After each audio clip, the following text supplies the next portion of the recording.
So anyway, I'm here at Thousand Trails, Russian River, which is in Coverdale, California, about 60 miles or so north of San Francisco. Lisa and I have been here since about just over a week ago, just under a week ago actually, and we were scheduled to be here until December 23rd. We're going to leave a little bit early and I'm going to explain why, but in the meantime I'm going to give you a quick tour around and let you see some of the I'll give you some of the pros and cons for Russian River, Thousand Trails. So here I am here I am at the entrance to Thousand Trails, Russian River. There's the address, 33655 Geysers Road. That's California, real close to San Francisco, just north of San Francisco. So this is the entrance. We'll come in here and we go down towards what is we found out the check-in, and I'll explain what happened when we came in. So we got here last Tuesday and today is a week later almost. It's Monday, December 15th. So we came in here and I'll take a quick break. So I'm walking down the hill towards the administration office, and it says there's a big signage board sign there that says membership specialist office. So what we did was we drove past there thinking that the check-in was further down the road. It isn't, it's in here. And so we did a nice little tour around the RV site with our RV and our car in tow, and came back here on the upslope. So you can see here there's a sign that says check-in that's almost unreadable, and we missed that when we came in. So we ended up taking a tour around with our tow dolly in tow. And so one of the things we had heard about this site is that it's tight. Well, it is tight, but I'll tell you something, it's not as tight as LaConner, Washington. LaConner was much tighter than this, and the roads in LaConner were much worse than this.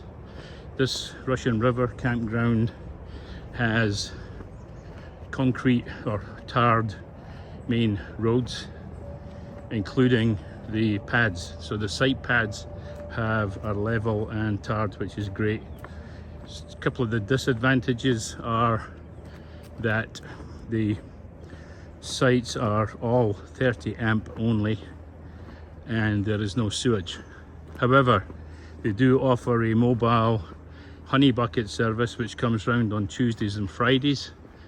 The cost was $40 per, it's now $30 per. I don't know if that's a seasonal winter adjustment or if they've just decided to reduce the price, but in any case, well, we've been here, it's actually $30 per service. So I'm coming up here towards, I think, the A section. We're in C section. We'll go up to that, but I'm going to take us down to the left here first to show you what is a real nice stretch of the Russian River. There is salmon and trout fishing here, and this is private property, but apparently still you require a California fishing license in order to legally fish here. So we did some fishing, no catching, without said license. So I will pause again here. Sandy Banks Beach. We're going to go down here and then I'll start heading down towards the beach. Round the corner, there's a view of the beautiful scenery down here, and the road up there is Highway 101. That's the one that's taken us all the way from Oregon down to where we're at right now in Northern California, and we'll be hitting that road again on Saturday. But we're supposed to be staying here until next Wednesday, but we have shortened our stay and I'll explain that. So here is what Thousand Trails calls the beach. Stony, gravelly area, and coming down to the river, where I'd say this looks to me, being a fly fisherman from Scotland, this seems to me to be an ideal spot In fact, it's the only spot really. If you want to do some bank / wading fishing, this is the spot to do it. Now, to say salmon come up here, I see no evidence that salmon are running at this time of year. This is December, not sure when salmon come in here. And there's also apparently trout in here. We've seen no evidence of that either. So Lisa and I got on our waders. We came in here a couple of days ago and we tried a little bit of fly fishing and spinning, and we caught nothing. But this would be, to me, a perfect spot for catching trout. Maybe they just weren't hungry, or we were using the wrong artificial lures. We won't know for sure. So again, this is private area. It's private Thousand Trails Russian River, but you do need a California fishing license to fish this river legally. And I'll just give you a quick zoom around here.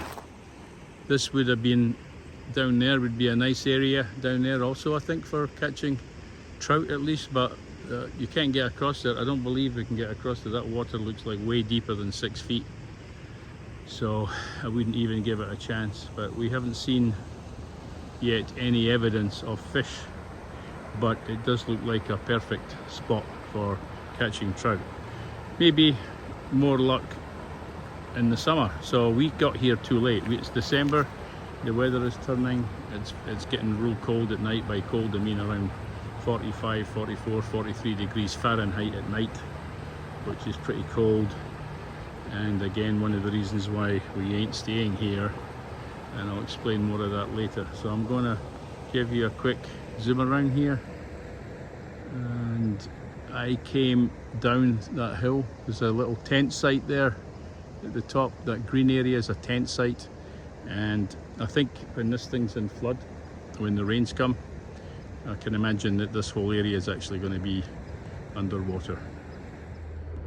So this is another section up the river at which we could perhaps do some fly fishing or even kayaking if the weather was a little bit warmer.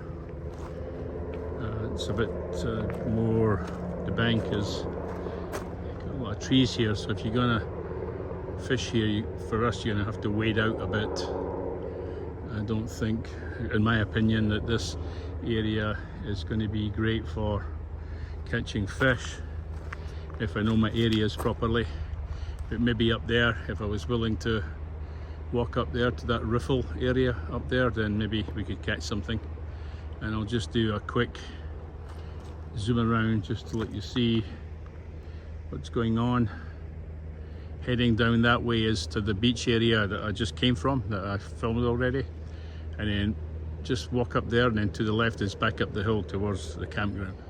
Heading back up the hill towards the campground. Again, up there it's Highway 101. There's the warning. Swim at your own risk. I wouldn't swim in there right now for love nor money. Must be freezing. But perhaps in the summer, if it's really hot here, it would be a nice place to cool off. Not today. Another hint here that you swim at your own risk, in case you didn't figure that out. So this time I'm going to take this little footpath up towards the main drag again. This is looking up towards the entryway. I just got back up the hill from the beach, hence I'm huffing and puffing a bit. And this is where we are, section C, and we are site 67. Up there is the bathroom, and there's also a laundry with just one machine, one washing machine, one dryer. $3.25 for the washing machine, $2.25 for the dryer. I just used that because we can't use our rig laundry because of the fact that we've got no sewage, and we're trying to keep our water usage to a minimum. So down here is the propane tank. So why are we leaving early? One is It's so cold here that we have to run our propane heaters. The electric heaters do not work on the rig, the rooftop heaters. It's a known, I don't know what the mechanics are, but if the temperature's down below, let's say somewhere between 45 and 50 degrees, the electric heat doesn't work, so you have to use the propane. Well, we've been here not just quite a week, and we've used more than half of our propane, and right now this propane tank is not in use.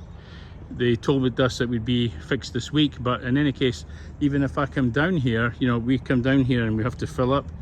To come down here, bring our slides, come down, fill up and go back up again is just a nuisance. So we decided to conserve our propane for the remainder of the stay, and we're leaving 3 days early. So we were originally supposed to be here for 14 days. We're staying here now 11 days.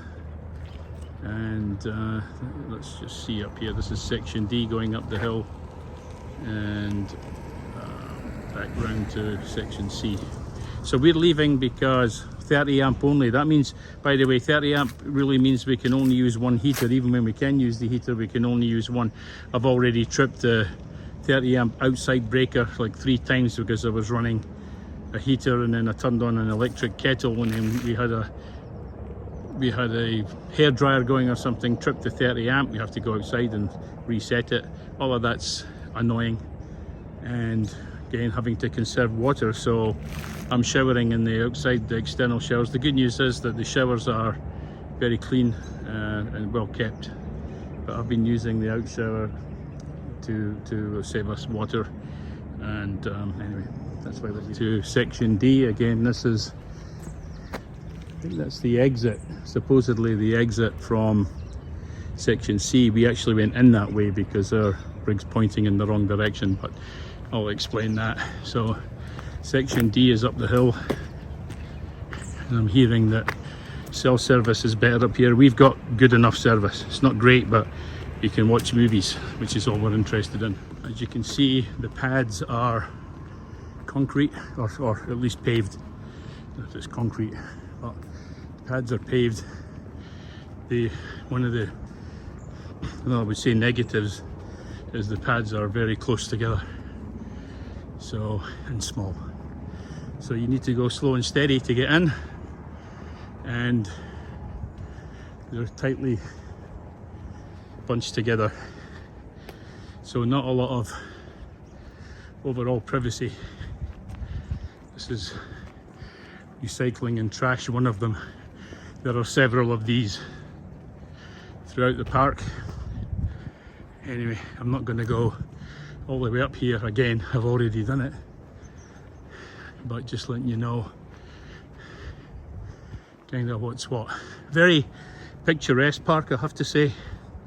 And again, just for us, the weather, we got here a month too late. I would recommend being further south by November, December if you want warm weather, which is what we want, Lisa and I. Anyway, there's another couple of units, 100, 101. They're kind of small, these ones. We got a 45-foot site, which was great, C67, and that allowed us to get our rig and our dolly and our car, and I'll show that one too. Back down the hill from section D. It's quite a steep little hill here. But again, it's really a beautiful campground. It's just a pity that, first of all, it's only 30 amps. Secondly, and even worse, it's only we got no sewage. But again, at least they do have a honey bucket service twice a week. But for us, we have to conserve water, and we have a tankless water heater, which means that usually we're running 5 gallons of water before we even get warm, which is another reason why I'm showering in the public showers, not in the rig. Lisa gets the shower in the rig because she's a lady, she doesn't have to go out. So this is the exit, officially the exit to section C, but I went in this way because I knew that this does a U-turn at the top of the hill. I knew that I needed to be facing in the other direction to be able to back into our site. So got permission from Thousand Trails to come in this way against the run of traffic so that we could easily back into our site, and I'll show you that when I come up the hill on the other side. So again, this is the official one-way intersection, see? And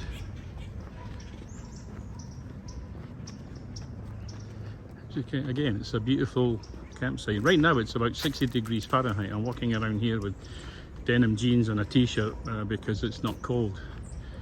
It's a bit warmer today, and I believe it's going to be raining though over the next 3 or 4 days. So again, good timing to get out, although we're only going 50 miles down the road. Short journey for us this time. There's the bathroom, and the laundry's on the back of that, which I used today. Bathrooms are again well maintained, well kept. 2 showers in there for the men's, and I assume the same for the ladies. Another trash bin. But you can see it's small, tight, bendy.